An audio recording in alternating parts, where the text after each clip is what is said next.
Aujourd'hui, nous avons dit qu'il fallait que chacun fasse le rendu de son travail pendant toute la semaine. Vous avez eu le temps, vous avez eu largement le temps, une semaine, en plus des premiers éléments qui avaient déjà été donnés mardi dernier. Donc vous avez eu le temps de compléter et d'asseoir ça sur des versets bibliques, au lieu que ce soit juste des témoignages, des témoignages personnels. Oh, moi, j'ai l'habitude de faire comme ça. Bon, il faut qu'on s'appuie également sur les Écritures. Qu'est-ce que les Écritures disent? Qu'est-ce que les Écritures nous conseillent dans ce genre de circonstances? Donc, Ruth, c'était quoi votre sujet? Tiens, donne. Ça, c'est mon micro. Trouvez-leur un micro. Trouvez 2 micros. Un micro pour chaque équipe.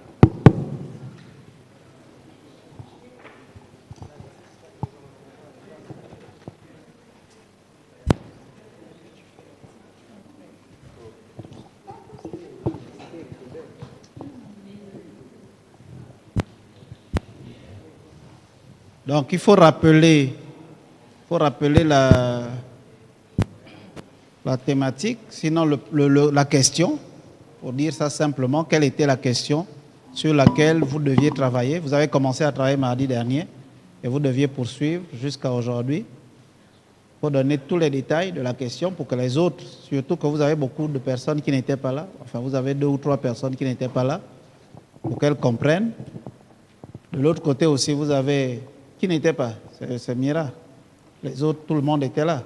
Voilà, donc on commence ici. Ruth, quelle était votre question? Ensuite, on va enchaîner avec Diane. Est-ce que vous avez donné à Diane son micro? Hein? Donnez à Diane son micro.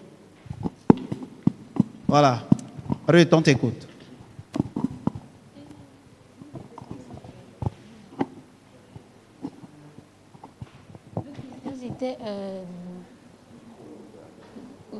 C'était un peu court.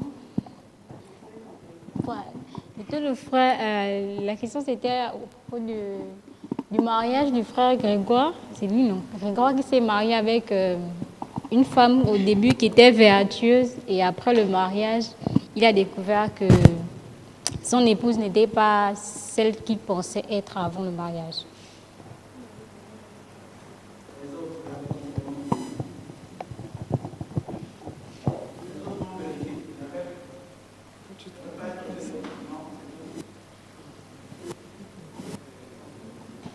Hein?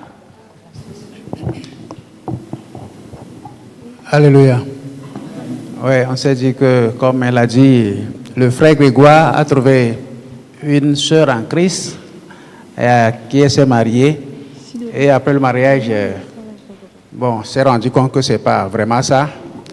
Et la sœur se comporte comme une non-croyante. Et Grégoire a des problèmes et il demande des conseils. Et le second volet, c'est qu'ils ont des biens en commun. Comment faire comment gérer ces biens-là alors que le mariage a des problèmes. Donc c'est un peu la question qu'on nous a posée et d'aider le frère Grégoire dans sa réflexion.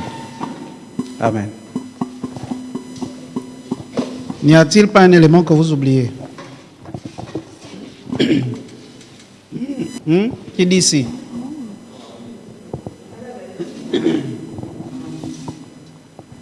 Madame, mais si tu ne me vois pas, c'est que tu n'es pas bien positionné. Il faut me voir sans faire d'effort. Voilà. Là, on se voit bien. Il n'y a pas d'élément que vous avez oublié dans votre question?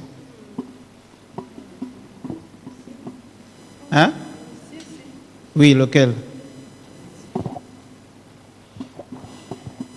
L'élément, c'est que le frère Grégoire, je ne sais pas quel est le prénom qu'on a donné à la sœur. Hein? Gloria. Et la sœur Gloria, ça fait un peu plus de 5 ans qu'ils sont mariés. Et que il est déjà allé se plaindre auprès des parents et qu'il a déjà fait le travail avec la maman pasteur pour pouvoir conseiller la sœur Gloria et que la situation n'a pas changé. D'accord. Mais il n'y a pas toujours un petit élément que vous oubliez.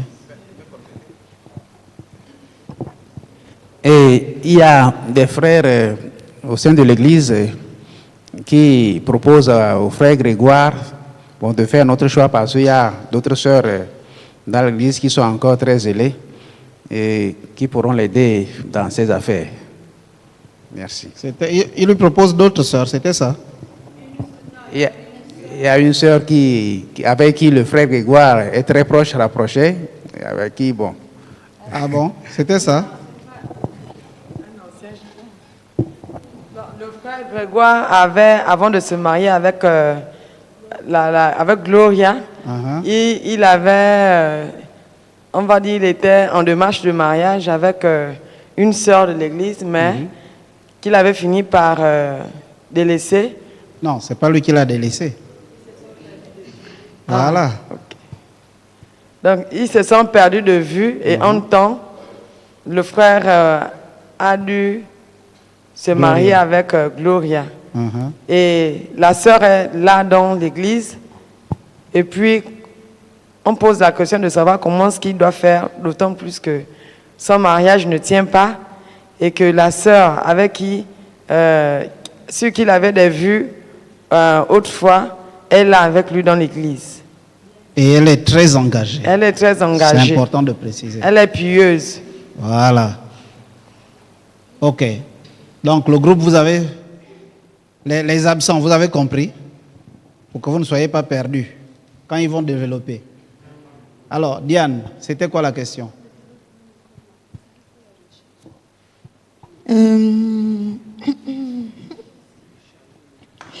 Désolée. Notre question, c'était comment une femme mariée, une femme chrétienne mariée à un païen doit se comporter et pourquoi. D'accord. Il n'y avait pas de détails. C'était juste ça. Juste qu'elle était engagée dans l'église et que son mari était païen, il buvait, il la battait. Un homme violent. Un homme ivrogne. violent, Ouais. Et puis quoi? Ça, c'est l'exercice. Mais parlez, prenez le micro, vous précisez, il ne faut pas murmurer. La précision, c'est que le frère et la sœur ont également des biens, mais qui sont gérés par le mari. Il fait de ça ce qu'il veut, parce qu'ils ont des biens, puisqu'ils sont mariés ensemble. C'est aussi ça qu'il fallait ajouter. Donc, vous l'avez appelée comment la sœur là? Marguerite. Voilà, Marguerite est mariée à un païen, pas à un frère. Elle est mariée à un païen, mais ce n'est pas juste un païen, c'est un homme violent, il est ivrogne, il n'a aucun respect pour elle, donc il la torture en quelque sorte. Ils ont des biens en commun, et vous comprenez que pour quelqu'un qui est païen, ivrogne, violent et tout ça, l'engagement de sa femme dans l'église, là, ça ne l'arrange pas beaucoup. Donc, quel conseil, qu'est-ce que Marguerite devrait faire? Comment devrait-elle se comporter? Voilà. Alors, on commence avec qui? Ruth ou Diane?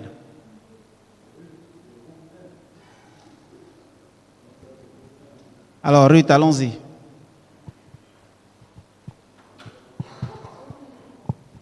C'est toi qui connais le porte-parole de ton groupe, ou les porte-paroles. Donc, voilà. Toi-même, tu peux introduire, et puis tu donnes la parole à tes porte-paroles.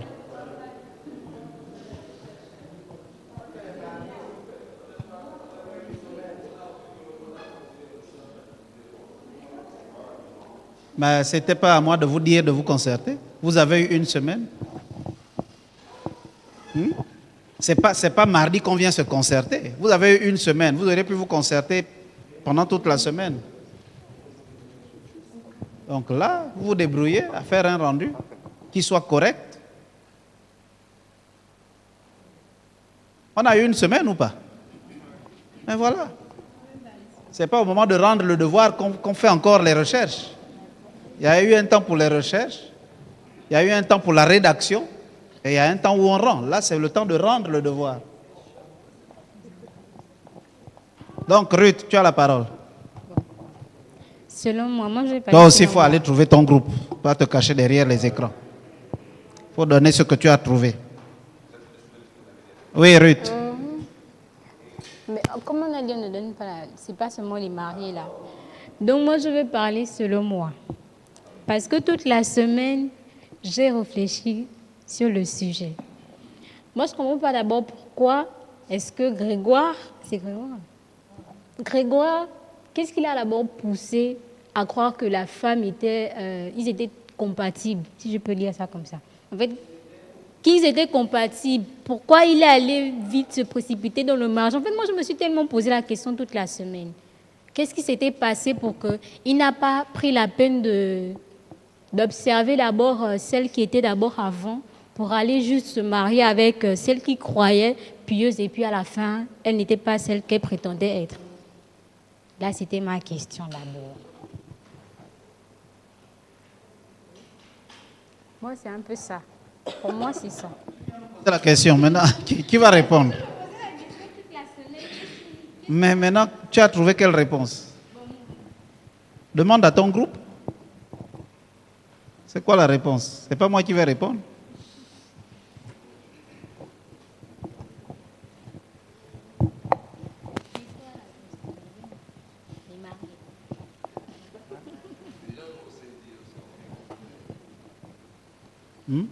Vous prenez le micro, vous parlez, c'est votre groupe qui intervient.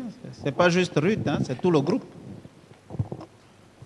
Bon, déjà par rapport à la situation, nous on s'est rendu compte qu'on ne sait pas si on peut parler de tromperie, mais je pense que généralement Grégoire, on ne sait pas si réellement il a eu à chercher d'abord premièrement la face de Dieu par rapport à la première situation. Parce qu'on s'est rendu compte qu'il y a un gros quiproquo dans les sphères où il était avec quelqu'un qui était très engagé, qui était pieux, mais ils se sont perdus de vue. Mais qu'à cela ne tienne, il s'est mis avec quelqu'un qu'il pensait qu'elle était bien, parce qu'elle répondait, je pense, à certains de ses critères quand il est allé. Mais après mariage, 5 années durant, il s'est rendu compte dans le long que réellement ça n'allait pas, il s'est trompé. Mais nous, on s'est dit qu'au premier abord, étant chrétien, on annule complètement l'aspect du divorce, déjà, parce qu'étant chrétien, il s'est engagé. Normalement, s'il s'est engagé, il a suivi tout le processus, ce qui veut dire qu'il s'est fait conseiller, il a suivi les conseils du pasteur, lui-même il a prié, puis qu'il a été convaincu que c'était elle qui était sa femme. Et après, ce n'est qu'après mariage qu'il s'est rendu compte que réellement, ce n'est pas réellement ce qu'elle a, parce qu'elle n'est pas chrétienne, elle devient complètement plus, alors que celle qu'il avait eue au préalable, elle est toujours engagée, complètement toujours présente. Et nous, on s'est dit dans le premier abord qu'il fallait d'abord qu'il rentre dans la face du Seigneur pour un premier temps, qu'il cherche sa face, qu'il cherche à tuer le lion chez la dame, parce qu'en amour, c'est les hauts et les bas. Peut-être là, c'était une période basse, et qu'il essaie de ressortir le bon côté de la dame. Maintenant, je pense qu'on s'est aussi dit par rapport à la situation, vu que ça faisait quand même 5 ans que ça perdurait, le frère n'était toujours et toujours pas bien d'accord. Qu'est-ce qu'il fallait faire par rapport? Parce que la femme, Georgette, je pense bien, Gloria, je viens, parce que Gloria, de jour en jour, elle ne fait rien dans la maison, elle ne s'occupe plus de lui, il est complètement dégarni, il allait voir maman pasteur pour demander conseil, les conseils qui lui ont été donnés, c'est les conseils auxquels il appliquait, mais malgré ça, rien ne change. Et moi, généralement, dans ma procédure, je me suis dit, si on arrive à un niveau où il y a constatation, par exemple, qu'il y a tromperie, ça c'était complètement l'accès, parce que s'il se rend compte qu'elle n'arrive même plus à remplir ses obligations, donc les obligations conjugales. Le monsieur, il maigrit. Donc, qu'à cela ne tienne, nous étant chrétiens, bon, moi, dans ma recherche, c'est pourquoi j'ai demandé si on n'a pas eu la constatation, dommage. Moi, je me suis rendu compte que c'est dans cette situation, personnellement, pour moi, surtout, qu'il s'est rendu compte qu'en fait, il a été, pour moi, je vais dire un peu trompé dans la sphère. Maintenant, trompé par qui? C'est la question que je me posais. Parce que, logiquement, il arrive à plusieurs personnes d'aller vers des personnes pas selon la chair. On peut, par exemple, nous qui sommes enseignés, on peut se dire que ce que nous voyons, c'est parfois pas la révélation de Dieu aussi. Ça arrive, parce qu'on s'est rendu compte par rapport à tout enseignement qu'on peut être pris à plusieurs émotions. Ou aussi dire que le Seigneur m'a révélé alors que c'est réellement pas le Seigneur. Parce que, pourquoi il n'a pas attendu? Parce que vu qu'il s'est marié, il est revenu dans son église, il a retrouvé son ex, donc si on dit ça comme ça, qui est pieux. Et il y a eu un temps de l'attendant, il y a eu une séparation. Mais pourquoi il n'a pas attendu? Parce que logiquement, si c'était Dieu ici, il aurait dû attendre et s'il serait marié avec celle normalement qui était bien pour lui, puisqu'ils étaient, je crois, on peut dire un peu ensemble et ça marchait pas mal. Mais après, il s'est mis avec quelqu'un, il se disait c'était pour combler ce vide et il y a eu réellement cette tristesse qui fait en sorte qu'il se rende compte que ce n'est pas la bonne. Bon, donc moi, voilà, donc on me dit qu'il s'est précipité dans son choix où il n'a pas été patient. Bon, maintenant, moi je me dis qu'il n'a pas à subir ça, surtout après 5 ans. Ça, c'est moi qui me dis. Maintenant, je n'ai pas juste le passage biblique, mais je sais d'entendre que je ne pense pas qu'en Christ, on puisse accepter de subir ce genre de situation, surtout s'il y a de multiples tromperies, la femme ne remplit plus les obligations, et réellement, on se rend compte que c'était réellement pas ça. On est allé prendre une Vashti en pensant qu'on pouvait avoir une go diverse, donc dans cette position, dommage, je n'ai pas eu la possibilité de me concerter, mais moi, je me suis rendu compte qu'en vrai, je ne pense pas, mais pour moi, je me dis qu'il doit divorcer quand même. Ça, c'est moi qui je ne me suis pas concerté avec mes anciens, mais pour moi, je me dis qu'il doit divorcer.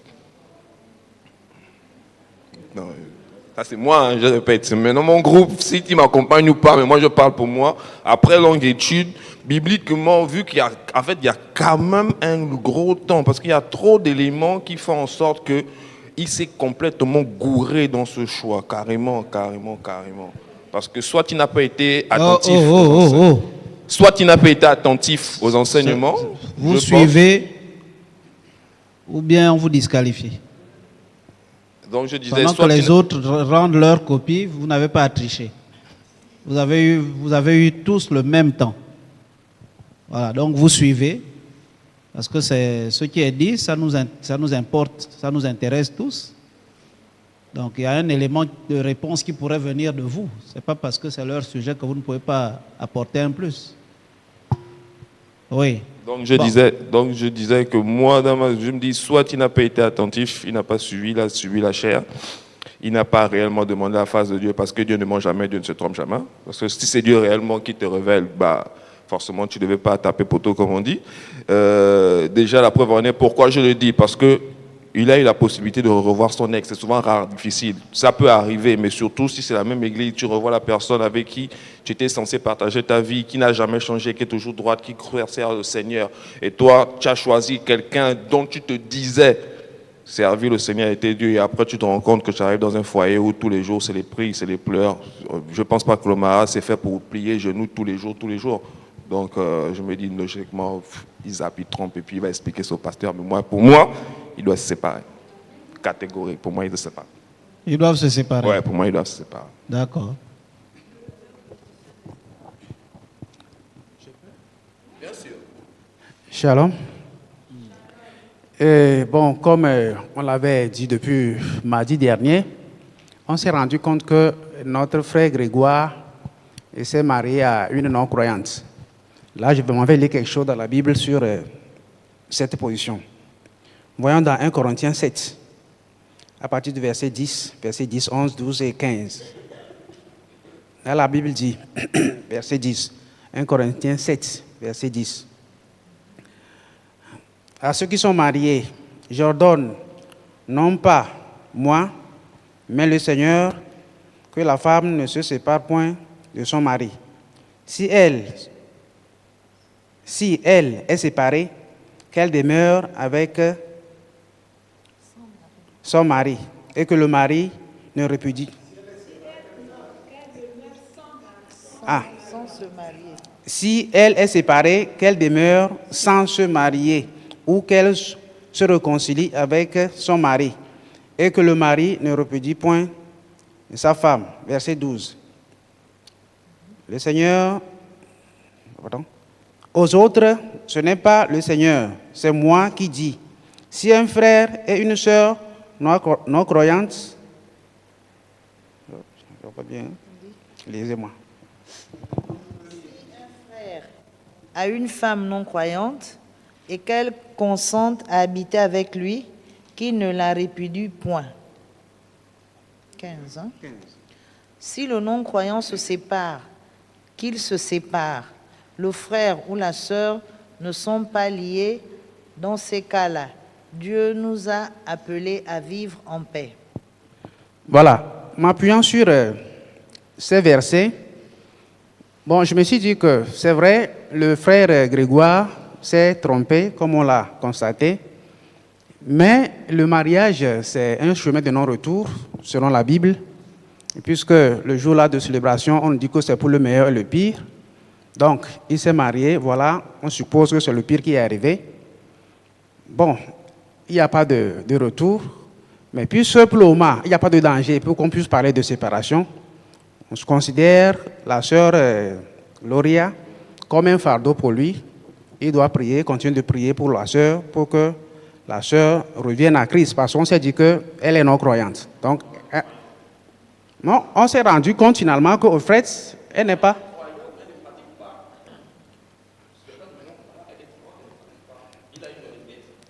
Mais ce n'est pas tous ceux qui viennent à l'église qui sont aussi des...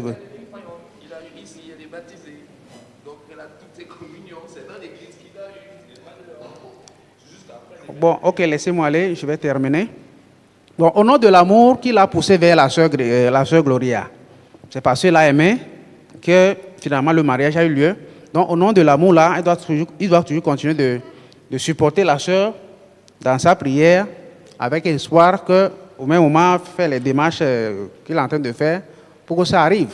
Parce que ici, il est lié et il ne peut pas se séparer.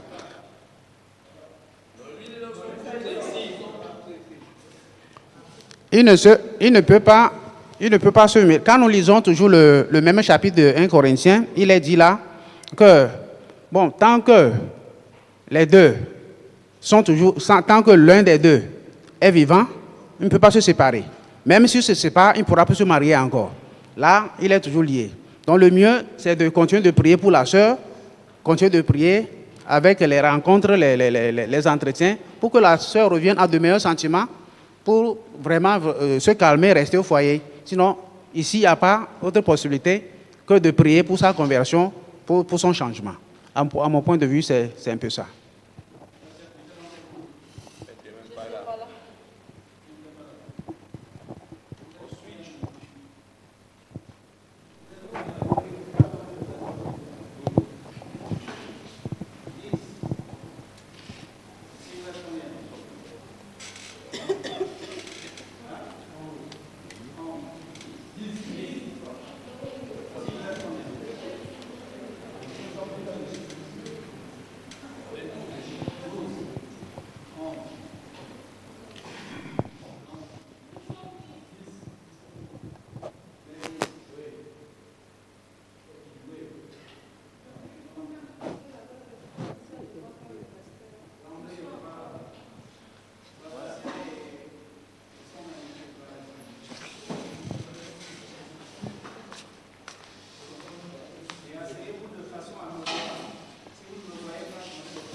Vous avez terminé?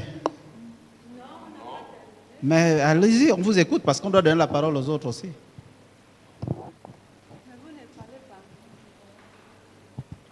Tu es déjà au courant de ce qu'il y a comme sujet. Je suis en train de vouloir faire une recherche. Tu n'as encore rien à dire. Tu vas mûrir. Bon. Vous avez dit, il faut qu'il se sépare. Là-bas, il ne doit pas se séparer. Donc, on passe ici. Après, vous allez nous dire finalement quelle est votre position. Ce n'est pas à nous de choisir votre position. On passe ici avec la sœur, qui là? Marguerite, ok. Shalom à tous. Shalom à tous. Shalom au groupe 1. J'espère que le frère Grégoire... Alors, mardi dernier, on avait déjà donné quelques éléments. Je rappelle d'abord la question. La question porte sur Marguerite. La sœur Marguerite est une sœur de l'Église engagée qui est mariée à un frère païen, le frère Apollinaire, qui est marié à un monsieur païen, effectivement, et en plus d'être païen, il est violent, ivrogne, et ayant des biens communs, il dilapide l'argent qu'ils ont ensemble pour la boisson, pour se droguer, et quand il vient à la maison, il est ivre, il bastonne copieusement Marguerite, qui pourtant est engagée à l'église, qui sert Dieu, qui est même un exemple dans son église, on l'utilise beaucoup. À cela, au comportement de son mari, on se demande qu'est-ce qu'elle doit faire, comment elle doit réagir et pourquoi doit-elle réagir de cette manière. Alors, la semaine dernière déjà, on avait proposé des éléments de réponse sur la question de comment elle doit vivre. On avait proposé le texte d'Éphésiens, que nous avons beaucoup étudié, 5 versets 22 à 23, et nous avons dit qu'elle devrait être une femme vertueuse, selon Proverbe 14. Elle devrait agir avec sagesse, elle doit toujours obéir à son mari, elle doit toujours respecter son mari. Et en plus de ça, aujourd'hui, nous avons ajouté également la prière. Elle doit prier pour son mari. Mais nous avons également lu dans 2 Corinthiens 6, verset 14, si quelqu'un a la page, on va rapidement le lire. Je suis à la page, 2 Corinthiens 6, verset 14, nous dit « Ne vous mettez pas avec les infidèles sous un joug étranger, car quel rapport y a-t-il entre la justice et l'iniquité? Ou qu'y a-t-il de commun entre la lumière et les ténèbres ?» Et donc l'élément que nous avons ajouté aujourd'hui, c'est que la sœur Marguerite, dès le départ, nous croyons qu'elle a fait une erreur de choix. Parce qu'elle savait que le monsieur n'était pas chrétien, ce n'était pas un frère. Mais elle a quand même accepté et ils sont allés jusqu'au mariage. Et donc, ce qu'elle subit, d'une part, c'est parce qu'il y a eu ce choix-là qui s'est porté vers ce frère qui n'est pas chrétien. Mais qu'à cela ne tienne, ils sont déjà mariés, donc elle doit faire recours à la prière. Et en plus de ça, nous avons également cité Galates 5, verset 22, qui nous parle donc du fruit de l'esprit. Il y a également espoir, puisque si c'est une chrétienne, elle prie, il y a toujours espoir, elle peut prier et Dieu peut changer le cœur de son mari. Et pour cela, avec ce que nous avons appris la semaine surpassée, on avait dit que notre comportement peut être aussi un appât pour gagner quelqu'un à Christ. Et donc, la sœur Marguerite, par son comportement, par la manifestation du fruit de l'esprit, ça peut également faire à ce que le Saint-Esprit travaille pour changer le cœur de son mari. Également, nous avons aussi proposé Proverbe 16, 24, qui va toujours dans le même sens. Proverbe 16, verset 24. Et nous avons aussi proposé autre chose. Proverbe 16, verset 24.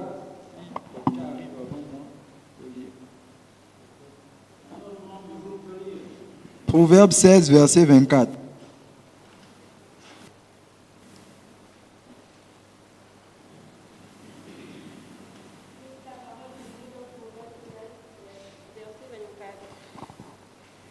Les paroles agréables sont un rayon de miel, douces pour l'âme et salutaires pour le corps. Voilà, donc d'après ce texte, voici l'une des attitudes que la sœur Marguerite peut aussi avoir. Donc des paroles douces sont un remède. Et la dernière chose que nous avons proposée, c'est que par rapport à la gestion financière, puisque le mari fait ce qu'il veut des biens, à cela, même pour son comportement aussi, la sœur Marguerite peut aussi se rapprocher d'une personne que le frère écoute beaucoup. Ça aussi, nous l'avons appris durant l'enseignement. Marguerite peut aller auprès d'un frère de son mari, auprès d'un ami ou auprès d'un parent qui a une voix qui porte sur son mari, de sorte que tout ce que son mari fait, elle dira cela à cet ami-là ou à ce frère, et ce frère-là pourra donner des conseils avec la bonne manière au mari de la sœur Marguerite. Et par le Saint-Esprit, nous croyons que son mari pourrait être, son foyer pourrait être sauvé et revenir dans le bon ordre. Et c'est ce que nous avons proposé comme élément de réponse par rapport à la question. Merci. Ok. Chef de groupe, c'est bon ou bien il y a un élément complémentaire? C'est bon? Hein? Non, c'est le chef de groupe. Le chef de groupe m'a dit que c'est bon.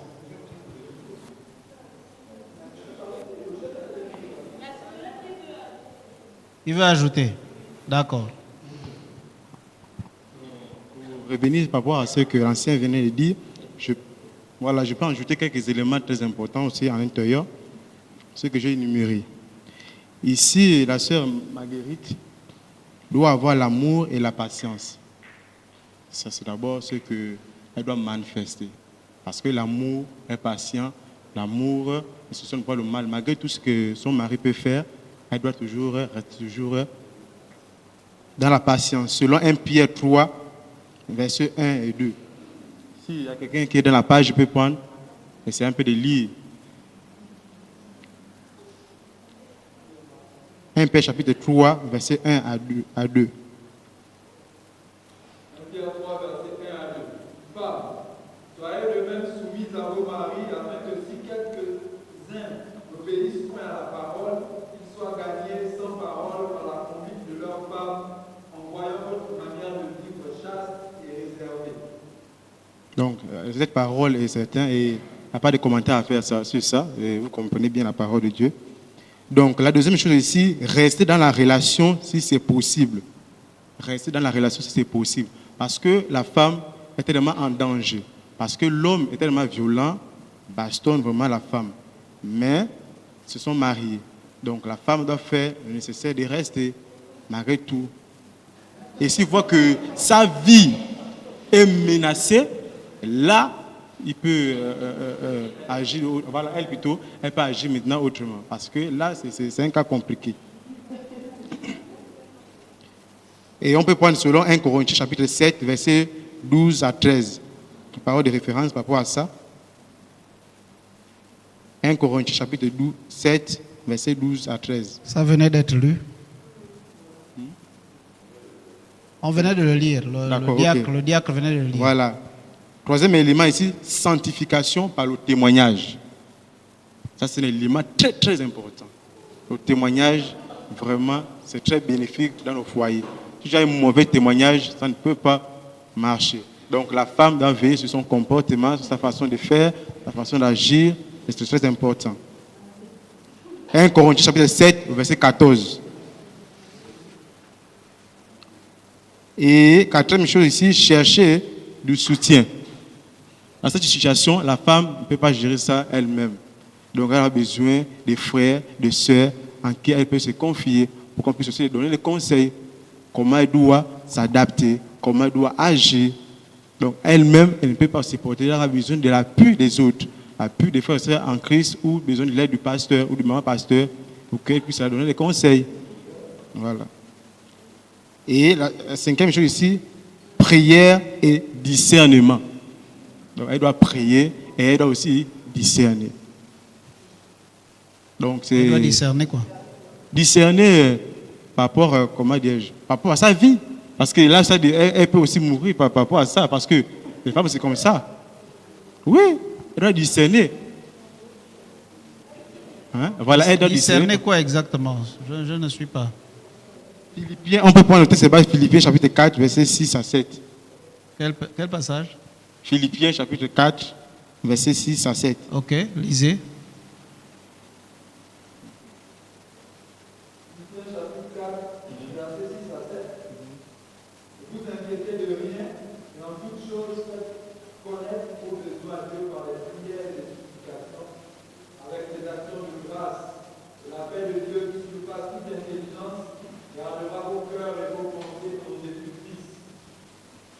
Ok, mais ça n'a rien à voir avec le discernement.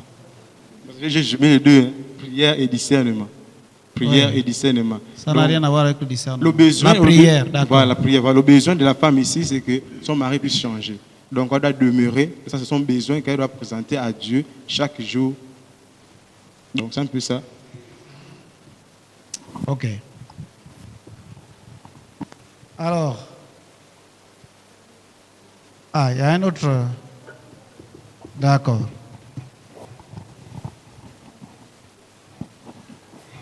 S'agissant.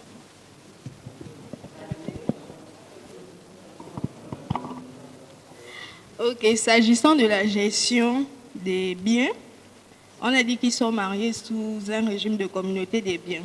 S'agissant de la gestion, moi ce que je vais ajouter, j'ai pris l'exemple sur l'histoire de Abigail et Nabal.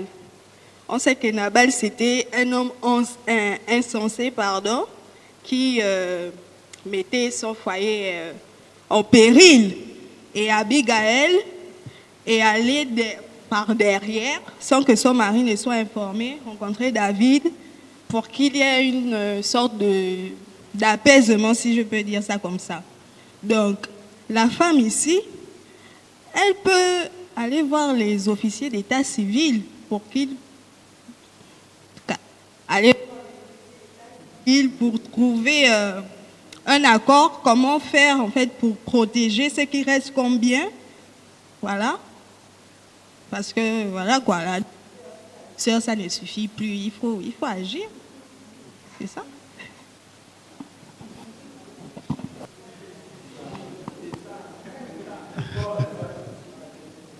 Ok. Est-ce qu'on peut acclamer le Seigneur?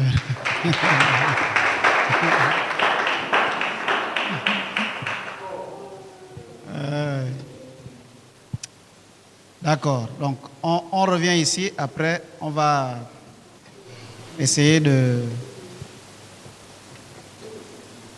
si c'est possible, de tirer une conclusion. Mais c'est déjà bien les éléments qui sont versés. Alors, on revient ici. Ce qui est intéressant ici, c'est que les interventions concordent. Chez vous, ça diverge. Donc, vous nous mettez dans l'embarras. Donc, finalement, on ne sait plus. Si le problème nous est posé, quel conseil on va donner? En même temps, dit à la personne, divorce, parce que là, ça ne va pas. En même temps, dit ne divorce pas. Donc, finalement. Il faut qu'on s'accorde là. Il faut qu'on s'accorde. Hein? Il faut qu'on s'accorde. Est-ce que qui est d'accord pour divorcer? Oh non, je vais d'abord voir la tendance. Après, tu vas.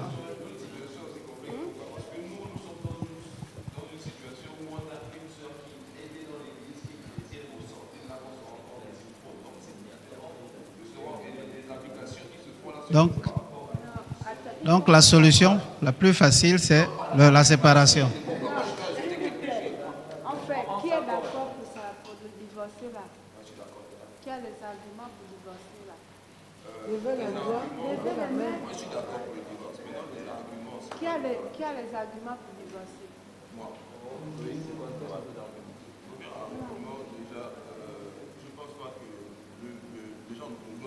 Bienvenue. Le prénom c'est David. Ah, bienvenue David.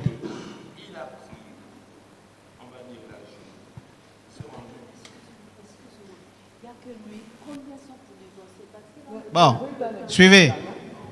Vous là, vous êtes un groupe indiscipliné.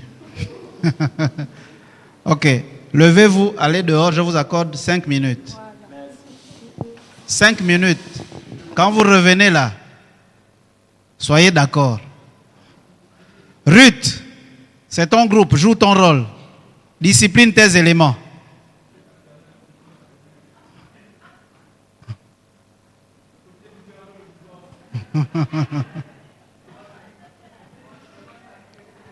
Ce qui compte, ce n'est pas ce que vous pensez, c'est ce que Dieu pense. N'oubliez pas ça. Maman José, tu es d'accord avec ce que les enfants là ont dit? Oui. Tu es d'accord, hein, à 100%? Super. Bon, expliquez à David qui vient d'arriver de quoi il est question. Bonsoir, le frère David. Ah, il est en prière. Hein? Ok. Donc, dès qu'il aura fini, il faut lui expliquer de quoi nous parlons. Bonsoir, le frère David. Nous sommes en travaux pratiques concernant la famille. Maintenant, notre sujet que nous sommes en train de traiter aujourd'hui, c'est par rapport à une femme qui s'appelle Marguerite, elle est chrétienne. Et elle s'est mariée avec un homme qui n'est pas chrétien, donc il est païen, il se comporte tellement mal, il est violent envers elle. Et il consomme aussi des alcools et des drogues dures. Et dans cela s'accompagne aussi qu'ils dilapident les biens communs qu'ils ont ensemble. Donc la question qui se pose ici, c'est comment elle doit se comporter envers son mari et pourquoi en tant que chrétienne. Voilà, c'est un peu ça notre sujet de notre groupe. Et on a pu répondre, je crois que vous avez quand même quelques éléments aussi par rapport à cela. On a pu répondre que la femme, elle doit être soumise. Comment elle doit se comporter? Elle doit être soumise, elle doit être vertueuse, elle doit être aussi remplie de la sagesse. Et pourquoi elle doit se comporter comme ça? C'est parce que le Seigneur a donné ce commandement en la femme, que la femme doit être soumise à son mari, car c'est lui le chef de la famille, c'est lui le chef de la maison. Pas parce qu'il est chrétien qu'elle doit lui respecter, non. C'est parce qu'il est d'abord le mari, donc le chef de sa maison. Voilà. Maintenant, concernant son comportement, comment elle doit se comporter également, on a trouvé comme idée qu'elle doit se rapprocher de quelqu'un que le mari écoute, quelqu'un de sensé en fait, que le mari écoute bien pour pouvoir pour apporter aussi son aide, pour pouvoir aider Marguerite, parce que Marguerite ne peut pas s'en sortir seule dans la prière et dans le jeûne. Il faut également avoir quelque chose de physique pour l'aider. Et c'est un peu nos éléments de réponse, puisque vous êtes dans notre groupe. Et si de l'instant que j'avais encore, il me reste quoi? Voilà, qu'elle devait démontrer son amour à son mari, qu'elle doit être douce. On a pris dans quoi? Proverbe, on a pris Proverbe, on a pris Éphésiens, 1 Pierre 3, 1, 2, qui dit quoi?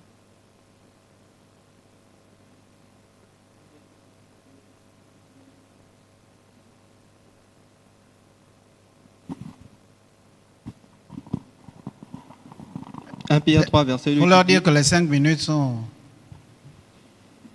Voilà, ils n'ont qu'à revenir. 1 Pierre 3, verset 1 à 2, il est écrit: de façon semblable, vous les femmes, obéissez à votre mari. Alors, même si votre mari ne croit pas à la parole de Dieu, il sera gagné à la fois par votre conduite, et cela sans parole. En effet, il verra combien votre vie est pure et pleine de respect.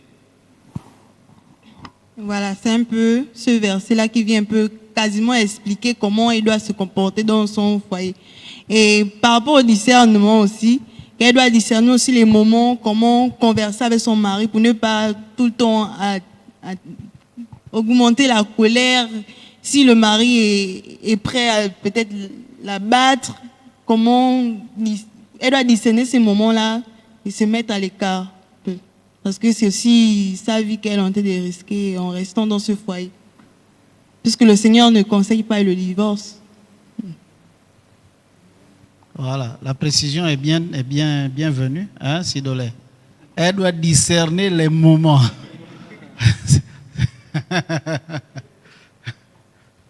C'est bien, voilà. Elle doit discerner à quel moment et comment elle doit pouvoir répondre à son époux. Voilà, bon. On va écouter à nouveau le groupe Choc. Ruth, Là, c'est un seul porte-parole, plus beaucoup, parce que vous avez eu le temps de vous concerter. Donc, tu désignes un seul porte-parole.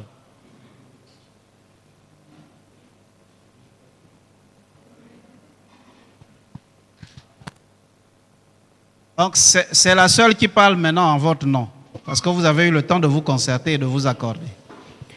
Ok, papa. Bon, on ne va plus revenir sur, en fait, sur la thèse, bon, qui devient maintenant notre antithèse, sur l'antithèse de,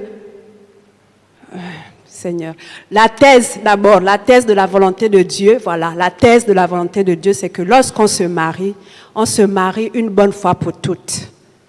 On se marie, la Bible dit que personne ne sépare ce que le Seigneur a uni. Donc la volonté parfaite de Dieu, c'est que quand on s'engage dans le mariage, on s'engage pour la vie. Mais Jésus lui-même a dit quoi dans Matthieu 19? Est-ce qu'on peut lire Matthieu 19, versets 8 à 9, s'il vous plaît?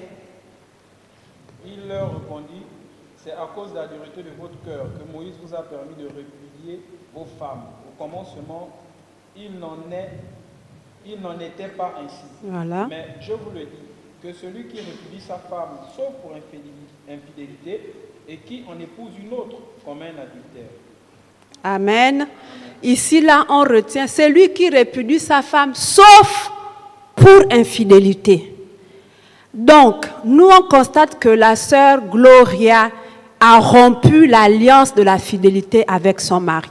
Elle a rompu le contrat de la fidélité.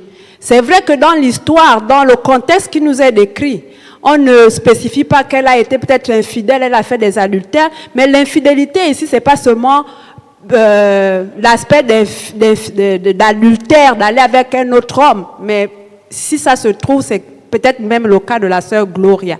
L'infidélité vient dans le fait que elle a rompu le contrat du mariage. Elle ne répond plus à ses responsabilités. Elle ne rend plus son mari heureux. Elle n'est plus présente dans le foyer. Elle n'obéit plus à son mari, malgré la patience du mari. On parle ici de plus de 5 ans. Donc, elle est complètement déjà, comme on disait, Landry, même par rapport à la loi, n'est-ce pas, abandon du foyer conjugal, c'est déjà aussi un motif de divorce. Donc, ça, c'est un premier point qu'il faut considérer. Le deuxième point, c'est que les démarches qui ont été faites, conformément à Matthieu 18, verset 19, qu'on ne va pas, pardon, Matthieu 18, verset 15 à 17 ou jusqu'à 19, qu'on ne va pas forcément lire parce qu'on n'a pas le temps. Les démarches qui ont été faites par Grégoire, c'est ce que la Bible nous dit. Si ton frère pêche, reprends-le toi-même. S'il ne t'écoute pas, prends-le devant plusieurs personnes. Le frère est allé devant les membres de sa famille se plaindre. Il est même venu à l'église. Et la Bible nous dit clairement dans Matthieu 18, 17 que si cette personne-là, tu as déjà fait toutes ces démarches, que cette personne ne t'écoute pas, considère-le comme un publicain, considère-le comme un païen. Donc, avec tous ces éléments, et sachant que la volonté de Dieu aussi, Dieu est juste. Dieu n'est pas injuste. C'est vrai que l'homme, on peut pécher. Même si on prend l'hypothèse que le frère Grégoire s'est marié peut-être dans la précipitation, il n'a pas pu le temps, mais je ne pense pas que Dieu, dans son amour, il soit content de voir son enfant qui soit toujours en souffrance, toujours en misère, aigri. Il n'est pas heureux, il n'est pas épanoui, alors que le projet de Dieu pour nous, c'est de nous voir épanouis. Donc, dans l'aspect aussi de protecteur du Seigneur, je pense que Dieu sera d'accord qu'il se libère, que le frère Grégoire se libère de ce joug. Donc, voilà pourquoi, au final, nous retenons, oui, malgré nous, mais nous retenons l'aspect de que la personne divorce et qu'il soit heureux. Voilà. Ok.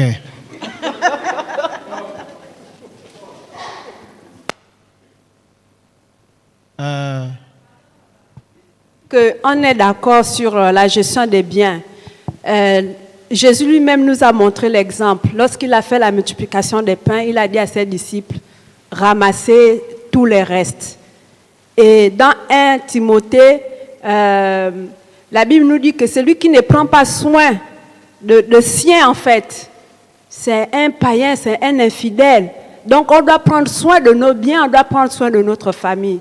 Si le mari lapide, si l'un des conjoints lapide les biens, il faut s'entourer de tous les moyens possibles pour protéger, n'est-ce pas, l'héritage. Donc voilà, donc on est tout à fait d'accord que c'est pas parce qu'il est le chef ou bien parce qu'il y a communauté de biens qu'on va le laisser gaspiller. Donc voilà. D'accord. Mais est-ce que Gloria gaspille les biens? Ah, par rapport à l'autre côté. Ah, d'accord. Parce que Gloria n'a pas un problème dans la gestion. C'est pas elle qui gaspille les biens.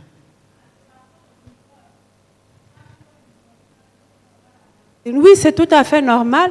Ah, parce que ça fait partie du contrat. Le frère Grégoire ne va pas, comment dirais-je, ne va pas s'opposer parce qu'ils sont en communauté de biens et on va faire la liquidation en fait. D'accord. Voilà. Non, vous avez un seul porte-parole. Ok. La voisine de Fratassia, c'est quoi le prénom? Chester. Tu es d'accord avec ça? Tu es d'accord, hein? Il doit divorcer.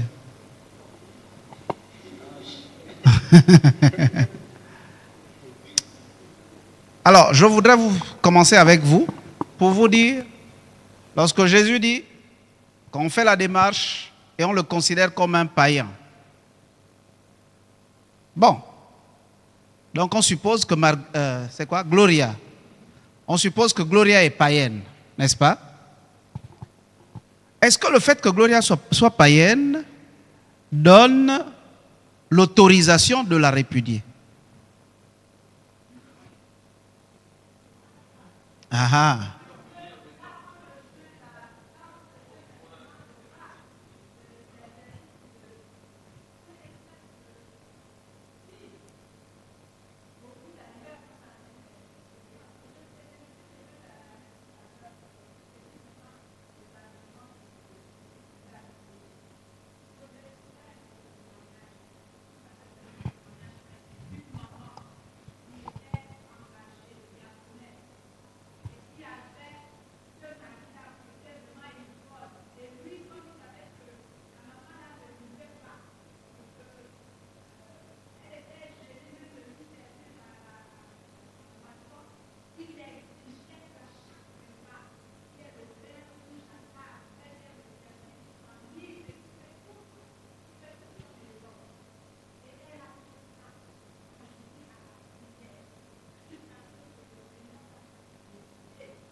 L'agneau.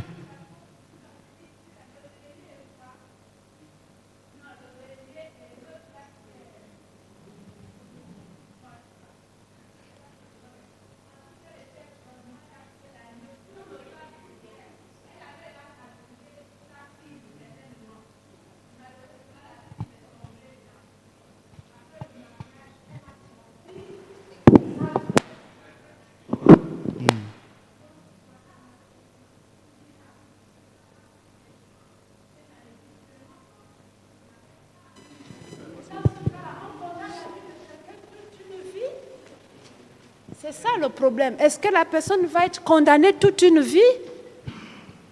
Bon. C'est des réalités. Et c'est vrai que, excuse-moi papa, c'est vrai qu'on pose ça ici, mais c'est surtout une interpellation pour dire que malheureusement, c'est ce qui fait même qu'on ne prenne plus même nos mariages dans les églises au sérieux, parce qu'au final, la plupart des cas, ça aboutit à ça en fait. Et pourtant, ils se sont mariés à l'église. C'est différent de quelqu'un. Moi, je connais des personnes, ils ont commencé leur relation, elles ne connaissaient pas le Seigneur, comme dit d'ailleurs ce qu'on vient de lire là, dans 1 Corinthiens 7. Elles ne connaissaient pas le Seigneur et elle s'est engagée, le monsieur ne s'est pas engagé, mais elle a continué à demeurer dans son mariage. Ils ont continué à demeurer parce que cette personne, elle a déjà un bon fond et puis voilà. Donc ça, c'est différent, papa. De quelqu'un, tu viens à l'église, ton mari il n'est pas touché par la parole, c'est pas pour autant que tu vas divorcer avec elle, quoi. Mais on parle des gens qui, tu es censé être vraiment converti. On te laisse tout le temps, on comprend qu'il faut pardonner 7 fois, 7 fois 77 fois. 7 fois 77 fois, on comprend ça. Mais les 7 fois 77 fois, même là, on a déjà compté, c'est déjà même arrivé.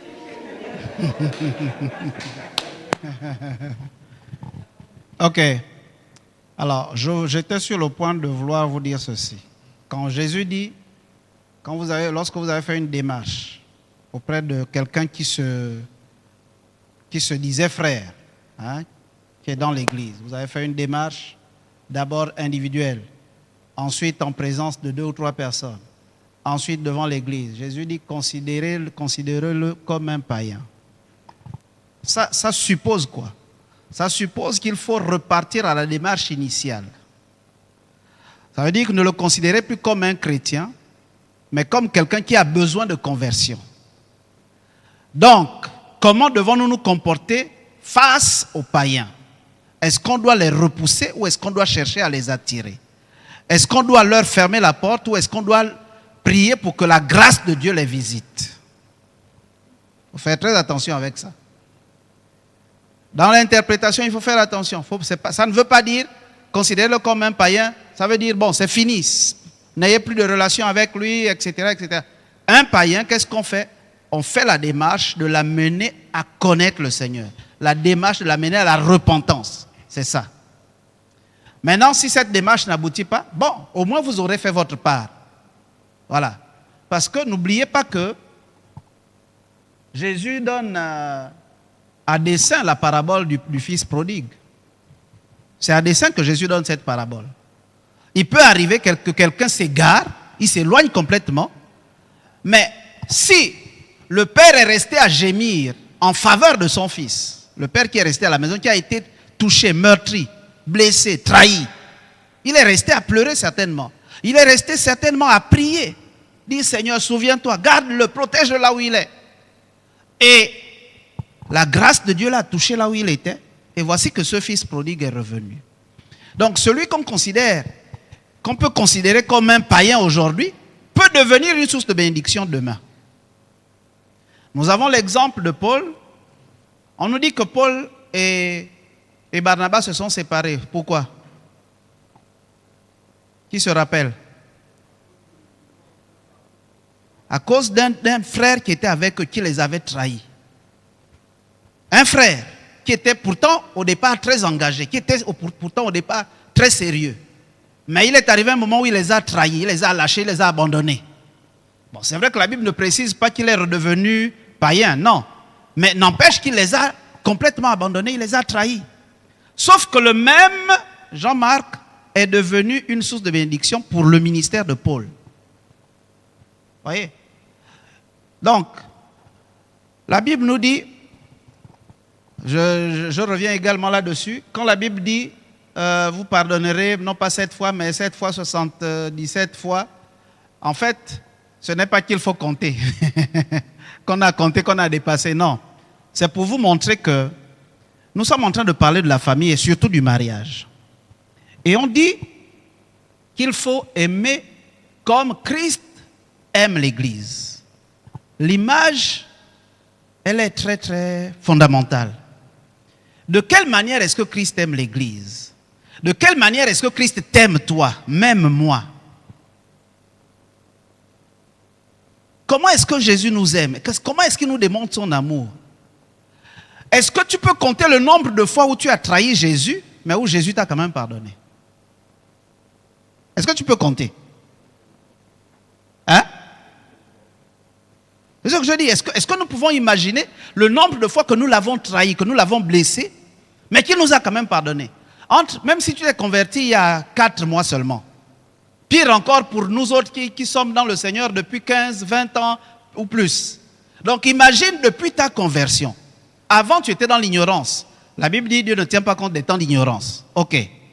Mais à partir du moment où tu as la connaissance de la vérité, à partir du moment où tu as dit à Jésus, oui, désormais je veux marcher avec toi, comme nous le disons pendant le baptême, je meurs et puis je ressuscite avec toi pour une nouveauté de vie.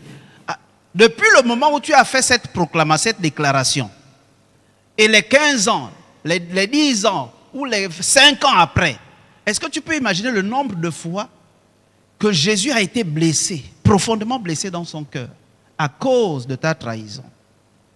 Mais si tu es encore là, et si Jésus peut encore se révéler à toi, si Jésus peut encore se servir de toi, c'est parce qu'il t'a pardonné non pas 7 fois, mais 7 fois. C'est pour dire en fait que le pardon, il doit être continuel. Le pardon doit être continuel. C'est ça la nature de Dieu. Le pardon est continuel. Sauf pour celui qui refuse de profiter du pardon de Dieu. Et c'est le cas de Judas. Judas a refusé le pardon du Seigneur. Il n'a pas recherché ce pardon. Il n'a pas voulu obtenir le pardon. S'il l'avait recherché, il l'aurait obtenu. David, à plusieurs reprises, David, ce n'est pas un bon... Ce n'est pas un modèle en tant que chrétien. Si on peut dire ça comme ça. En tant que serviteur de Dieu, même Saoul est mieux que David. Vous le savez. En tant que serviteur de Dieu. Parce que David, c'est un hypocrite. Devant tout le monde, il montre qu'il est bien, mais en réalité, lui, il est plus dangereux même que Saül. Les péchés de Saül sont connus de tous. Mais David, lui, fait des choses en cachette. Et ce sont les gens les plus dangereux qui font les choses en cachette. Et cependant, David est l'homme que Dieu apprécie beaucoup. Pourquoi? Parce que David sait toujours venir vers le Seigneur pour réclamer le pardon. Et Dieu ne cesse de pardonner. Dieu est toujours prêt à pardonner. Ça ne veut pas dire que nous avons le passeport pour aller pécher. Non, ce n'est pas ce que ça veut dire. Ce n'est pas que nous avons le visa pour pécher comme nous voulons. Non, ce n'est pas ce que ça signifie. Mais ça veut dire qu'en fait, le péché dans le parcours d'un chrétien, ça doit être quelque chose d'accidentel. Un peu comme quand tu marches et puis tu trébuches. Personne ne choisit lorsqu'il marche d'aller trébucher. On trébuche de façon accidentelle. On n'a pas fait attention. On n'a pas vu le caillou qui était là. On n'a pas vu la souche qui était là. Et puis on a cogné dessus. On est peut-être tombé. Mais quand on tombe, on doit pouvoir se relever. Et donc, Dieu, sa miséricorde, c'est comme ça. Son pardon, c'est comme ça. C'est-à-dire que quand il se rend compte que mon fils a trébuché hier, il a aidé à se relever. Il a encore trébuché aujourd'hui, il aide à se relever. Il trébuche demain, il aide à se relever. Il trébuche après-demain, ainsi de suite. Toutes les fois qu'on trébuche, on doit pouvoir réclamer la main tendue de Dieu. C'est ça le pardon. On réclame la main tendue de Dieu pour pouvoir nous relever et nous amener à être debout. C'est bon jusque-là? Alors, qu'est-ce qu'on a encore dit?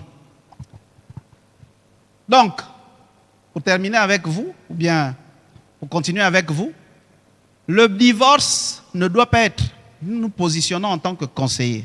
N'oubliez pas ça. Quelqu'un vient nous poser un problème de ce qu'il vit chez lui. Il est hors de question que toi, Église, tu sois le premier à conseiller le divorce.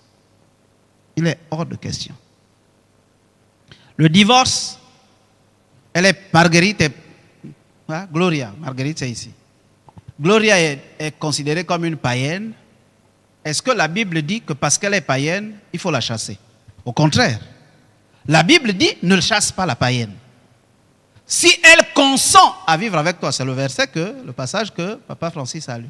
Si elle consent, si elle n'a jamais demandé de partir, si elle n'a jamais demandé à partir, si elle n'a jamais demandé le divorce, si elle veut rester dans son foyer, la Bible dit tu ne la chasses pas. C'est ça la Bible. Tu n'as pas le droit de la chasser. Tout comme Marguerite n'a pas le droit de se séparer de l'autre.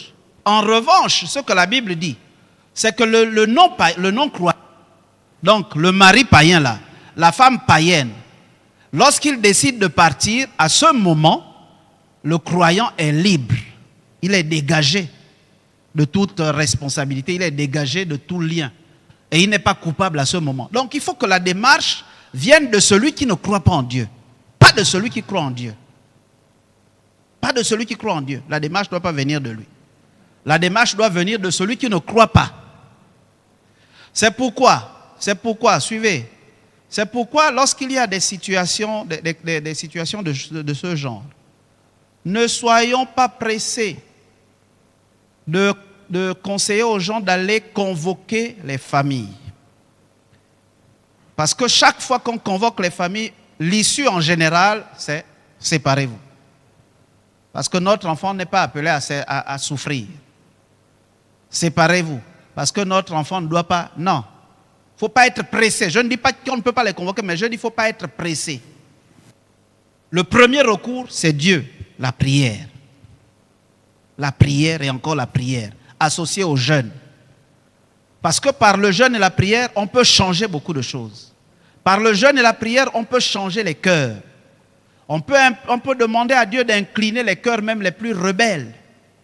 C'est possible par le jeûne et la prière.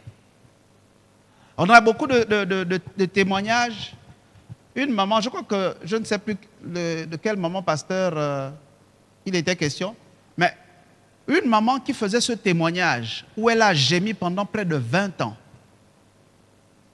Pendant près de 20 ans.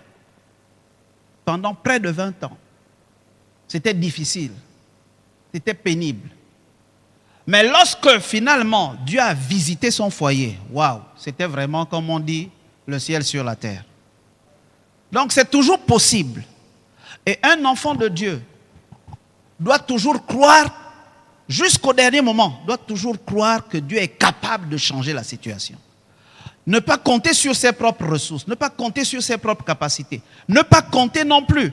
La Bible dit, je ne sais plus quel est le passage, cherchez, malheur à ceux qui courent en Égypte, à ceux qui vont en Égypte chercher le secours. Essayez de retrouver le passage.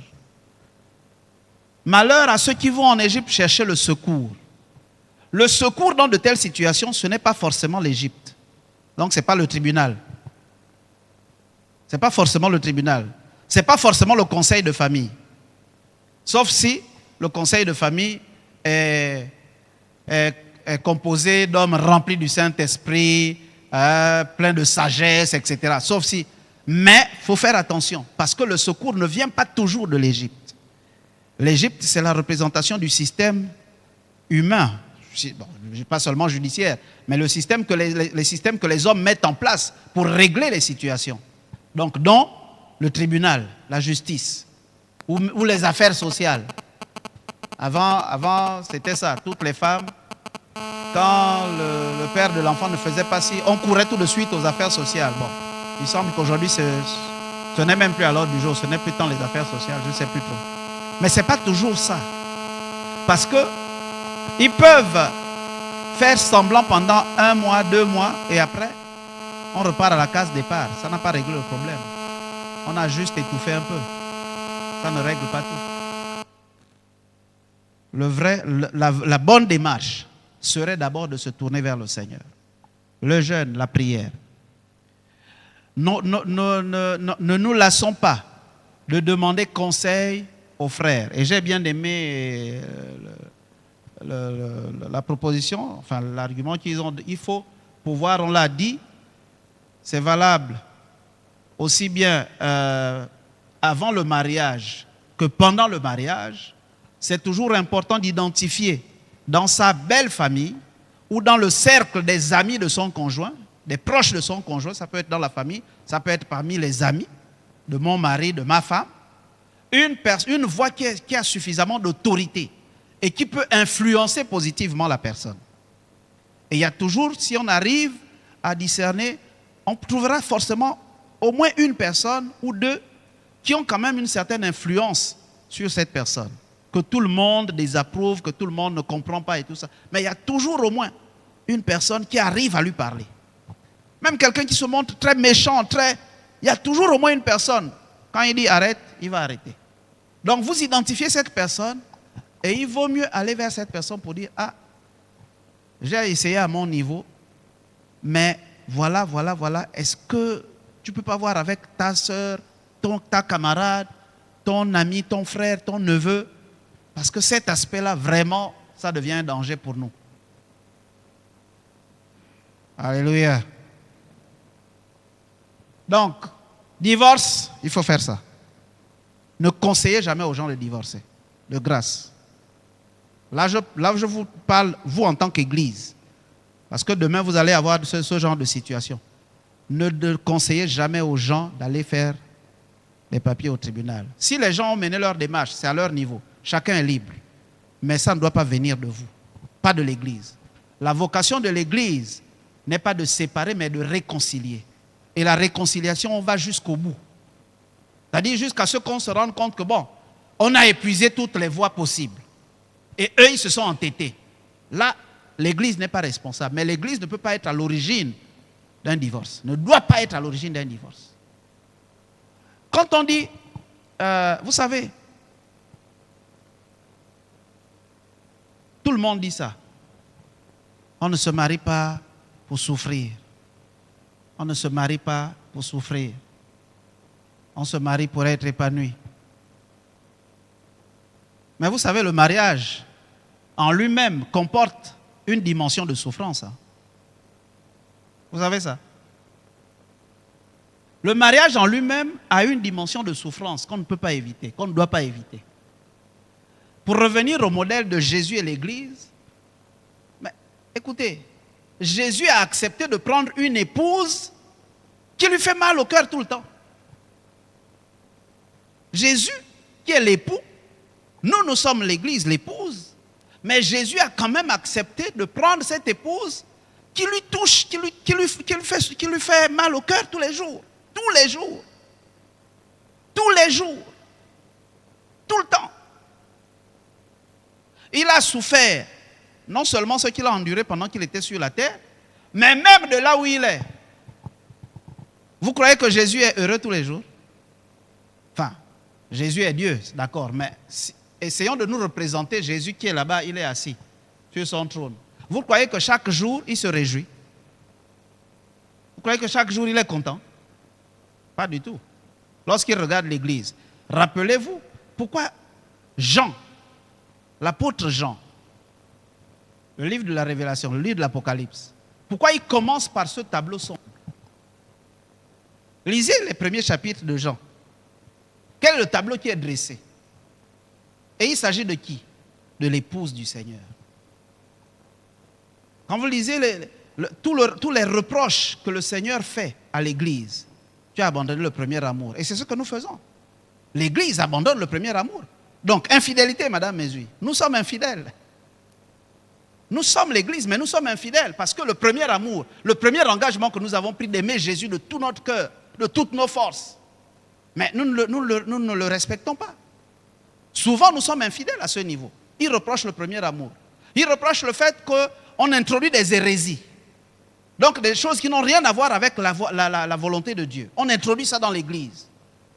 Ils reprochent le fait qu'on laisse des gens qui ne sont pas autorisés influencer négativement les individus. La voix de Jézabel.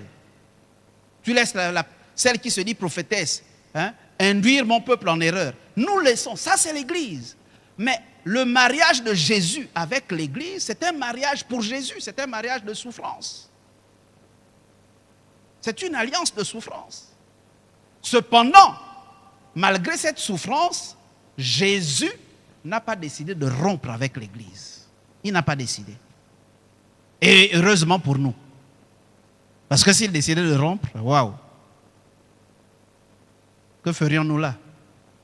On serait tous en enfer. On serait tous déjà en enfer.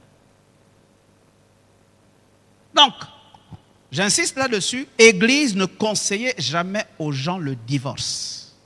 Jamais. Il faut proscrire ça. Quelles que soient les raisons. Maintenant, lorsque une personne est en danger, lorsque la vie d'une personne est en danger, ça c'est autre chose. Lorsque la vie d'une personne est en danger, il y a des mécanismes pour sécuriser. Il y a des mécanismes. Et comme la loi nous le dit, si quelqu'un se sent en danger dans sa maison, dans son foyer, il peut demander une séparation. Si le lieu d'habitation présente des dangers, c'est ce que les officiers nous disent tout le temps, présente des dangers, hein, pour elle, pour la personne, ou bien pour les enfants, etc. la personne qui se sent en danger peut, pour sécuriser sa vie, pour sécuriser les enfants, peut demander à aller ailleurs. Séparation. Mais l'objectif demeure la réconciliation. Parce que n'oublions pas, Dieu nous a donné le ministère de la réconciliation. Pas le contraire. Le ministère que Dieu a donné, c'est un ministère de réconciliation. Dans le même ordre d'idée, il ne faut jamais favoriser ou inciter à la division dans les familles. L'Église n'a pas vocation à diviser les familles. Les gens qui vous... soi-disant prophéties, il faut t'éloigner de ta mère parce que c'est elle qui est la source de tes malheurs. Ces gens-là, malheureusement, sont en porte-à-faux avec la volonté de Dieu. Nous sommes appelés à réconcilier.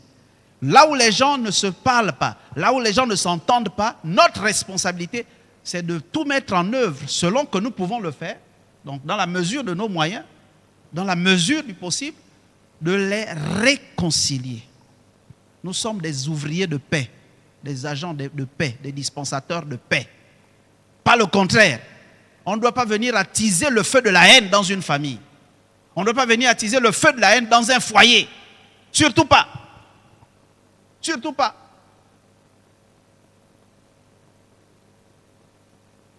C'est comme... Je faisais la remarque à quelqu'un, une observation à quelqu'un. Si vous avez un enfant dont le père ou la mère est irresponsable,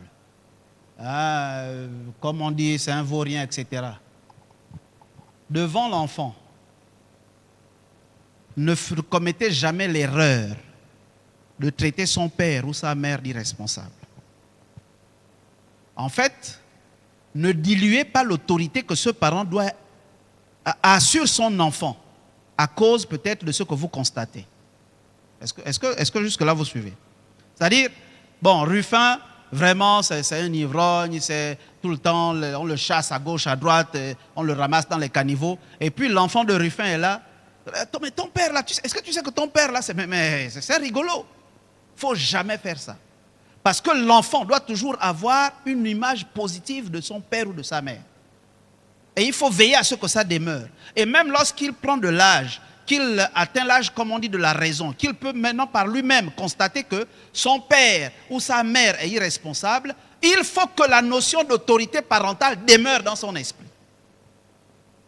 Il faut que ça demeure là, même si le père est comme il est, la mère est comme elle est. Il faut qu'il comprenne que c'est mon père, c'est ma mère, et je dois malgré tout l'honorer. Je dois malgré tout le respecter. Je dois malgré tout me soumettre à lui. C'est une autorité établie par Dieu, pas par les hommes, mais par Dieu.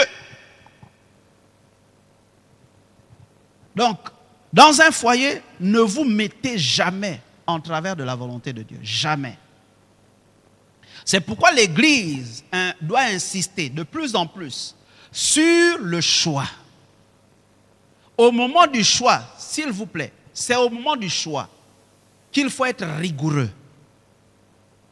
Aussi bien les personnes qui veulent s'engager dans le mariage que les personnes qui sont censées les accompagner, les encadrer. C'est là qu'on doit se montrer rigoureux. Mais celui qui accompagne, je veux dire l'Église, le pasteur, le responsable de l'Église, qui doit t'accompagner dans un projet de mariage, il doit t'avertir, selon la parole de Dieu. Il doit t'avertir sur ce qu'il voit. S'il se rend compte que, il s'appelle comment là? Grégoire. Gloria que tu vois là, c'est vrai, toi tu es vraiment, tu dis que tu es très amoureux, mais est-ce que tu as pris le temps de bien prier? Est-ce que tu as pris le temps de bien examiner? Est-ce que tu la connais vraiment? Il faut interpeller, il faut avertir. Grégoire, ne te précipite pas, prends le temps. Parce que... Comment? Oui, c'est ça. C'est ça la réalité. C'est ça la triste réalité. C'est que quand les jeunes là, quand les gens, pas seulement les jeunes, quand les gens sont amoureux là, ils deviennent aveugles et sourds. Ils deviennent aveugles et sourds. Mais toi qui as la responsabilité d'orienter, tu le fais dans la vérité. C'est-à-dire, tu lui dis, écoute, fais attention. Parce que là où tu vas là, il se peut que. N'allez pas lui dire, non, n'épouse pas Gloria. Ce n'est pas celle-là qu'il te faut. Sinon, il peut vous en vouloir à vie. Il dit, j'aurais été heureux si j'avais épousé Gloria, mais c'est le pasteur Ruffin qui m'a dit de ne pas l'épouser. Oui. Il va vous en vouloir toute sa vie. Donc, n'allez pas lui dire, non, n'épouse pas. Avertissez simplement, interpellez, attirez son attention. Prends le temps, examine, prie encore, cherche à mieux la connaître. C'est trop tôt. Il y a des gens qui, aussitôt on se croise, 2 mois après, on veut se marier. Tu es sûr? Tu le connais? Tu la connais? Quand on est à l'église, tout le monde a une carapace. Mais il faut chercher à aller au-delà de cette carapace. Il faut demander au Seigneur de dévoiler, d'ôter la carapace pour que tu vois exactement comme Dieu voit. Donc ça, c'est le rôle de l'église, c'est d'attirer l'attention des gens. Mais une fois que quelqu'un s'est engagé, en toute âme et conscience, l'église ne peut plus venir lui dire « sépare-toi ». Hein, Chouad, tu comprends? L'église n'a pas le droit de venir lui dire « sépare-toi ». Ce n'est pas l'église. Vous savez, Dieu, on ne peut pas le comprendre comme on comprendrait l'être humain. Parce que Dieu n'est pas un être humain, Dieu n'est pas un homme. Comment se fait-il que, pour revenir à Saoul et David, comment se fait-il que Dieu lui-même a dit clairement, c'est connu de tout le monde, j'ai rejeté Saoul. Il a rejeté, non? Dieu lui-même a dit à David qu'il l'a choisi pour l'établir comme roi en Israël. Bon. Mais entre le moment où Dieu a dit que David, c'est toi le prochain roi, et le moment où David est passé sur le trône, est-ce que ça s'est fait en 2 jours? Ça a pris des années. Est-ce que ça a été facile pour David? Ce n'était pas facile. Dieu qui avait rejeté, ne pouvait-il pas s'occuper de celui qu'il a rejeté? Lui-même, il a dit qu'il l'a déjà rejeté, mais il ne s'occupe pas de lui. Pourquoi? Pourquoi?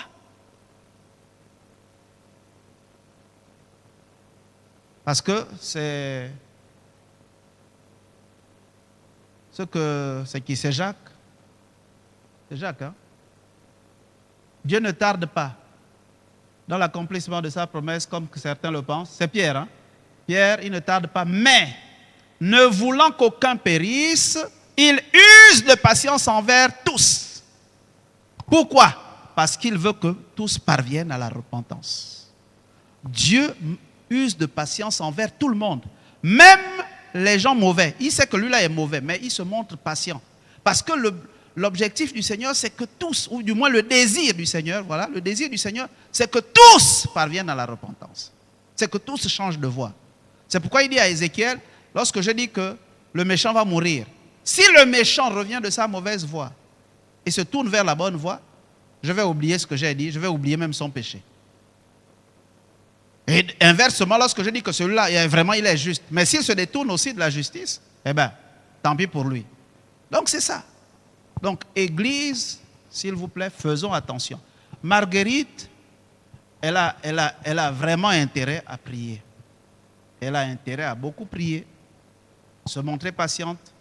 Et Pierre l'a dit, les amis, par le témoignage, lorsqu'on est marié à un inconverti, lorsqu'on est marié à une inconvertie, le témoignage sera plus éloquent que nos paroles. Hein? Non, mais suivez. Non.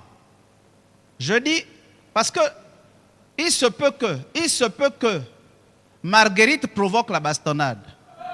Suivez. Suivez. Vous n'avez pas suivi, je crois que c'est Rebecca qui a parlé de ça. Hein? Je crois que c'est Rebecca qui a fait allusion à ça. Parce que si à chaque fois que vous l'avez appelé comment votre type là, Apollinaire, à chaque fois qu'Apollinaire rentre ivre, menaçant, si Marguerite a toujours une attitude justement qui provoque, mais eh ben, elle s'attend à quoi? Elle aura la bastonnade tout le temps. Mais si elle sait éviter, il y a des femmes qui savent éviter. Mais je vous ai raconté, je vous ai fait le témoignage de ma tante, non, la grande sœur de ma mère. Je vous ai fait son témoignage. dont le mari était un croyant, passait son temps à menacer, à crier. Chaque fois qu'il venait bourré, ma tante, ce qu'elle faisait, c'est qu'elle restait calme. Elle restait en prière. Et quand elle parlait à son mari, c'était avec douceur. Et j'ai bien aimé. Avec douceur. Même quand elle faisait des reproches, c'était toujours avec douceur. Je vous assure. De telle sorte que je ne me rappelle pas qu'il lui ait porté main une fois. Je ne me rappelle pas. Bon, peut-être que c'est arrivé, mais malgré son état d'ivrogne et de violence et tout ça là, il n'avait jamais porté main à ma tante. Au point que le jour où, le témoignage que je vous ai fait, c'est quand il est allé pendant près de, 2 semaines, il allait boire. Et quand il est rentré, il a commencé à insulter Dieu. Je vous ai fait ce témoignage. Il s'est mis devant la porte et il a menacé Dieu. Si tu es Dieu, si tu es un homme, viens ici, on va se battre. La femme, même là, la femme n'a pas montré un comportement bizarre. Elle est venue vers lui avec douceur. Elle dit, ah mon mari, si tu veux, insulte-moi. Tape-moi. Mais ne joue pas avec Dieu, ne joue pas avec lui. Ah, c'est qui ton Dieu là? Il n'a qu'à venir ici. Ah mon mari. Elle a dit à l'enfant, c'était à cause de la louange. Hein? C'était à cause de la louange. Elle a dit à l'enfant, arrête la louange. Vous comprenez? Parce que parfois, nous pensons que le meilleur moyen de régler, c'est par... Oh, si je dois montrer que le fait que je sois chrétien ne signifie pas qu'on doit me marcher dessus. Attention. Attention. Ouais, c'est ça. Si c'était dans mon avant, là, on ne devait plus parler. Mon ami, l'avant, là, est passé. Les choses anciennes sont passées. Faisons attention. Donc, parfois, les femmes, c'est important de faire preuve de douceur et de patience.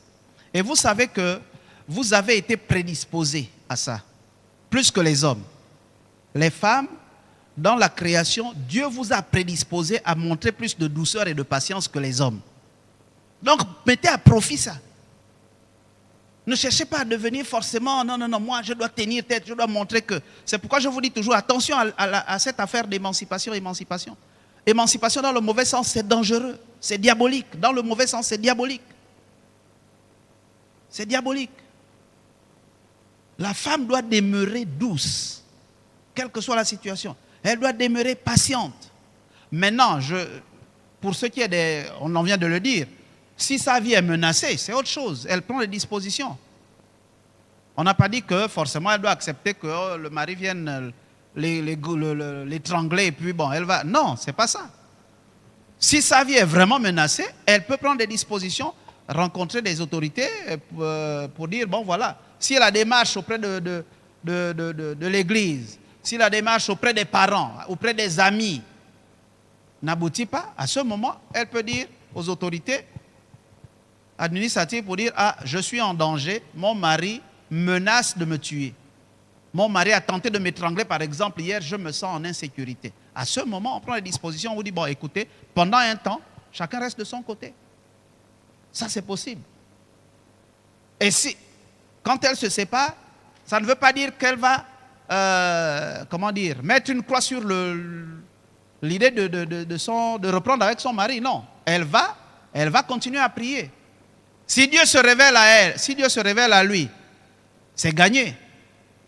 S'il ne se révèle pas, Dieu est capable de tout mettre en œuvre. Dieu connaît nos besoins. Dieu connaît nos situations. Il ne faut pas penser que Dieu ne voit pas. Dieu voit. Dieu sait. Dieu sait que là, nous sommes en train de gémir.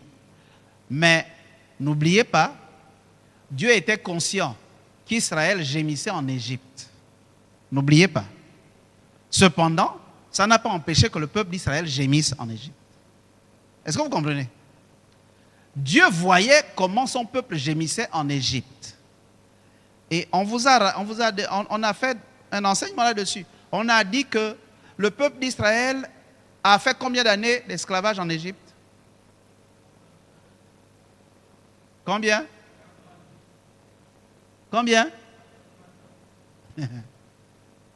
Ah, Mélodie, le peuple d'Israël a fait combien d'années en Égypte?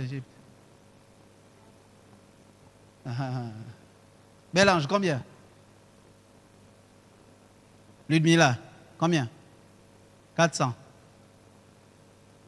Mira, c'est ça? 400? David, une idée? Combien? 400. Plus de 400. Très bien. Le peuple d'Israël a fait 430 ans. Oui, on va te donner 100 francs. Mais attends. Entre toi et David, on donne à qui?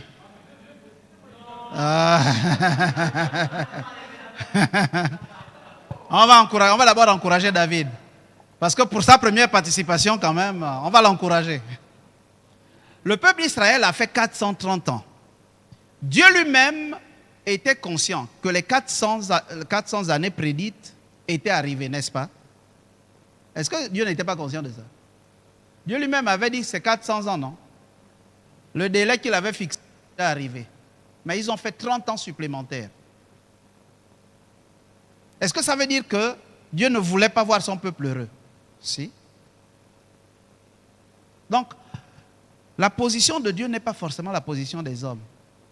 Donc, Dieu peut permettre que son enfant gémisse pendant un temps parce qu'il prépare quelque chose de meilleur. Ça peut prendre un temps. Et vous savez, le temps, parfois, on l'a déjà dit, forge des destinées plus glorieuses. Le temps. Il y a des situations, vous voyez, quelqu'un vient de se marier, puisqu'on est dans le cadre de la famille et du mariage, quelqu'un vient de se marier, vraiment, vous voyez, vous avez l'impression que, ah, waouh, ça c'est le paradis.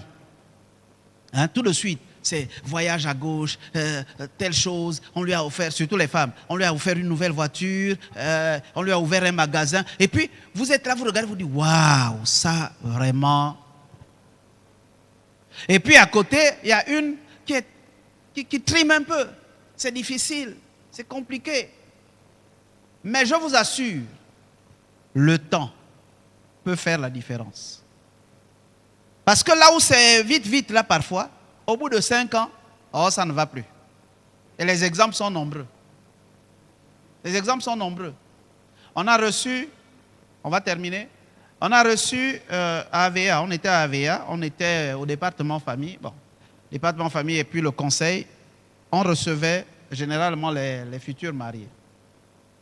On a reçu un jeune couple, bien, vraiment le frère, à l'époque c'était un frère, aujourd'hui je ne sais pas ce qu'il est devenu, à l'époque c'était un frère dans l'église, bien placé quelque part dans la société, il mettait la sœur, il promettait de mettre la sœur vraiment à l'aise. Et les autres sœurs la regardaient que waouh, ouais, ah, vraiment la sœur là a trouvé, hein. Ah, elle a eu la grâce, hein, vraiment. Ils se sont mariés, mais une des choses qui nous avait fait tiquer, nous qui étions là, le jour où on les recevait, c'est que quand on a par exemple demandé le choix du régime, la sœur, elle était hésitante, elle voulait que ce soit la communauté, et le frère avait dit non, séparation de biens. Bon, ça nous a un peu fait tiquer, mais c'est son droit. C'est son droit, chacun est libre. Et puis, donc, quand ils se sont mariés, vraiment la sœur était, waouh, grande maison, avec piscine, je crois, hein, avec les chiens des blancs, comme on dit. Panneau Moureri, là. Vous arrivez là-bas, c'est les chiens des blancs, gardiens, machin, tout ça là. Waouh, c'était la vie de rêve. Et puis, quelques années sont passées.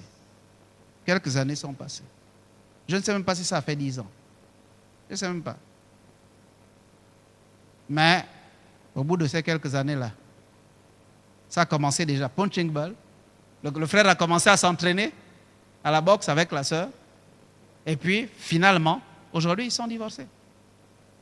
À côté, il y a des gens qui sont allés petit à petit. C'était un peu difficile. Ah, vraiment, la sœur, elle est à pied, il n'y a pas de voiture qui vient la chercher. Parfois, elle se mouille et tout ça. Mais petit à petit, et vous savez, parfois, il vaut mieux gravir les marches pas à pas plutôt que de se retrouver au sommet pour redescendre. Parfois, il faut accepter d'aller progressivement. Mais quand on veut seulement commencer en haut, la descente est douloureuse. La chute est douloureuse.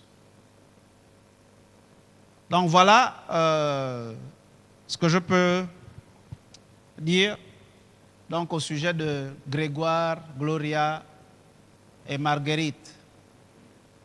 Chacun doit savoir, et quelqu'un l'a rappelé, je ne sais plus si c'était ici ou là-bas, nous avons dit, il y a en chacun potentiellement du miel. Potentiellement, dans chaque personne, il y a du miel. Mais généralement, c'est le lion qui apparaît. C'est-à-dire le côté repoussant là, le côté agressif là, le côté qui fait peur, qui ne donne pas envie d'approcher. Généralement, c'est ce côté qui apparaît. Mais il y a à l'intérieur du miel. Le miel, c'est doux. Le miel, ça aide à mieux voir. Le miel, ça régénère. Le miel, on dit même que c'est bon pour la mémoire et l'intelligence. Donc, en chacun, il y a potentiellement ça. Mais il faut savoir détruire le lion qui est apparent là. Et ça, on détruit ça comment? Comment? Il y a la prière, il y a quoi d'autre? Il y a la prière, il y a la douceur. Oui, la tempérance. Le fruit de l'esprit. Il faut savoir manifester le fruit de l'esprit. Ça tue le lion.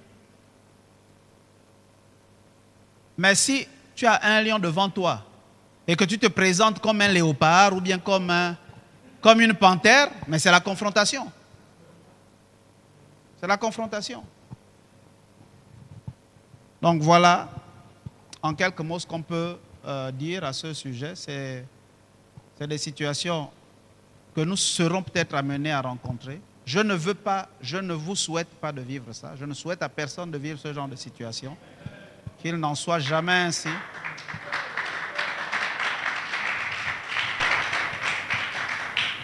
Vraiment, ma prière, c'est que pour ceux qui sont déjà mariés et ceux qui sont en voie ou qui vont se marier même plus tard, vraiment, que le frère ou la sœur que vous allez rencontrer soit vraiment, waouh, le frère qu'il faut, la sœur qu'il faut, et que vous viviez une vie de bonheur, que le bonheur vous accompagne. Mais n'oubliez pas qu'on ne se marie pas pour son propre bonheur, on se marie pour rendre l'autre heureux. Hein, Leslie? Tu ne dois pas te marier pour que tu sois heureuse, tu dois te marier pour rendre l'autre heureux. Voilà. Hein, David, c'est clair? C'est ça la parole de Dieu, ce que la parole de Dieu nous dit. On ne se marie pas, mais généralement, nous voulons nous marier pour notre propre bonheur. C'est-à-dire, je choisis celui-là parce que j'aurai ceci, j'aurai, et puis je serai. Non. J'épouse telle personne parce que je crois que dans le plan de Dieu, j'ai quelque chose à faire pour l'aider à s'épanouir. Donc, il faut voir quel est mon apport pour l'épanouissement de ce frère, l'épanouissement de cette sœur. Alléluia. Ok. C'est bon, on peut s'arrêter?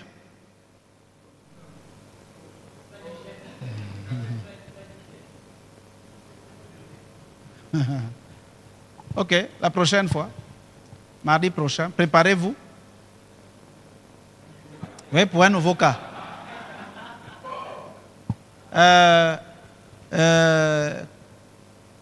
On est mardi. D'ici demain ou jeudi, je vais vous envoyer 2 cas. Groupe 1, groupe 2. Donc, on mettra ça dans le forum. Groupe 1, voilà votre cas. Groupe 2, voilà votre cas. Et vous avez également le temps de travailler. Vous ne viendrez plus vous accorder ici, vous vous accorderez avant de venir ici. Voilà, comme ça, mardi, quand on se retrouve, on va droit au but. Ok, cela dit, on va se lever.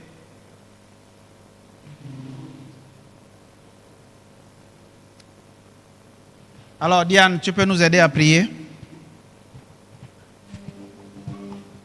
N'oubliez pas tout à l'heure.